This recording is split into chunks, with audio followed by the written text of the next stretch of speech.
आज सुबह सुबह केंद्रीय विद्यालय की वेबसाइट अपडेट हुई है और जानकारी दी गई है पूरे भारत में केंद्रीय विद्यालय में कौन से रीजन में कितनी पोस्ट किस विषय के लिए खाली है। आप लोग देखेंगे तो मैं जैसे कि वेबसाइट को स्क्रॉल करता हूं, अपडेट्स में जाकर के ये नोटिफिकेशन मिलता है, updated vacancies are received from regional office are available in employees log in on the portal. हालांकि ये केवल इम्प्लॉई ही, आप लोग जब इस पर क्लिक करेंगे तो इम्प्लॉई ही इसको लॉगिन करके डाउनलोड कर पाएंगे। आप सामान्य रूप से जो एम्प्लॉई नहीं है वो डाउनलोड नहीं कर पाएंगे, पर ये डेटा जो है वो बाहर आ जाता है, जानकारी मिल जाती है इसकी।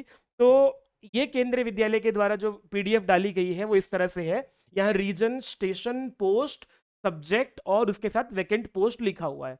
जैसे कहीं जो है आगरा का कोई रीजन, आगरा रीजन का जो है वो स्टेशन नंबर 392 जो है, वहां पर पीजीटी की बायोलॉजी की कोई पोस्ट खाली नहीं है, या जहां खाली है वहां इस तरह से आप लोगों को उसके सामने जो है नंबर लिखा हुआ है। ठीक है, जैसे मैथमेटिक्स की एक पोस्ट खाली है टीजीटी के लिए आगरा में।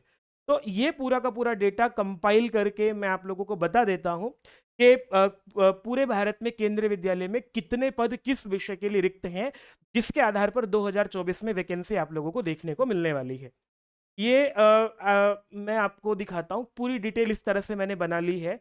जो नॉन टीचिंग पोस्ट है पहले उनके बारे में बता देता हूं, और ये अवेलेबल भी करा देंगे आप लोगों को अपनी वेबसाइट पर।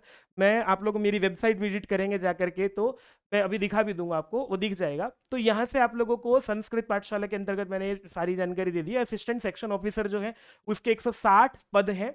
हेड मास्टर मिस्ट्रेस के 253 पद हैं। हिंदी ट्रांसलेटर का कोई पद नहीं है। जूनियर जेएसए के जो है वो 601 पद हैं। लाइब्रेरियन के 63 पद हैं। सीनियर हिंदी ट्रांसलेटर का पद नहीं है। 552 पद हैं सीनियर सेक्रेटेरिएट असिस्टेंट के, और स्टेनोग्राफर का ग्रेड 1 ग्रेड 2 की कोई पोस्ट नहीं है। तो कुल मिलाकर के आप लोगों को ये नॉन टीचिंग पोस्ट का डेटा है। इसके अतिरिक्त जो टीचिंग पोस्ट है उनका डेटा जब हम देखते हैं तो इस तरह से डेटा बनाया है, आपको मैं दिखा भी देता हूँ। ये हमने क्या किया है, सारा डेटा पहले एक्सेल फाइल में कन्वर्ट किया। एक्सेल फाइल में कन्वर्ट करके जब फिल्टर लगा के देखते हैं आप लोग तो एक एक सब पोस्ट वाइज हमने जो है वो फिल्टर लगा के डेटा निकाला है। ठीक है, तो ये डेटा आप लोगों के लिए भी अवेलेबल है ही। आपको करना ये होगा, बस वेबसाइट विजिट करनी होगी। तो मैं वेबसाइट भी बता देता हूँ आप लोगों को क्या करना होगा। संस्कृत पाठशाला .akamai.net.in, ये जो वेबसाइट हमारी है, इस वेबसाइट पर जाकर के जॉब्स अलर्ट पर क्लिक करेंगे तो यहाँ जैसे अभी एक मैंने ये डाल दिया है, तो बाकी का डेटा भी आपको यहाँ पर शेयर कर देंगे, जल्दी ही दिख जाएगा।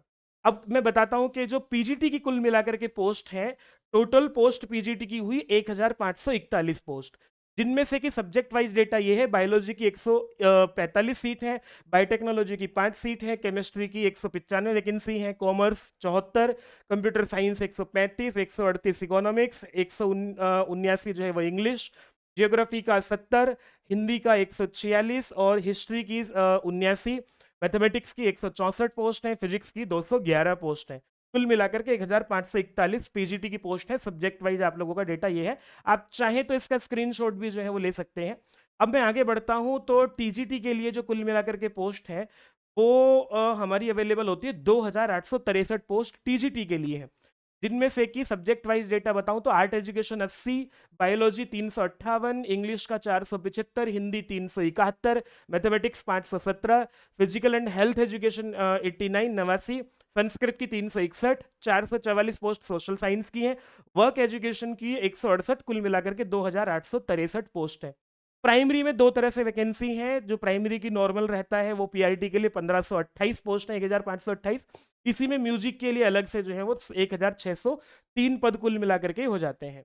तो ये पूरा जानकारी आप लोगों को मैंने वेबसाइट पर भी डाल दी है, जाइएगा, आप लोगों को जल्दी ही वैकेंसी देखने को मिलेगी। चैनल को सब्सक्राइब कीजिएगा, वीडियो को लाइक कीजिएगा, और मैं आप लोगों को जो है वो जो आज के डेटा में सारा किस विषय में कितने पद ये मैंने उपलब्ध कराया है 7636 पदों के लिए।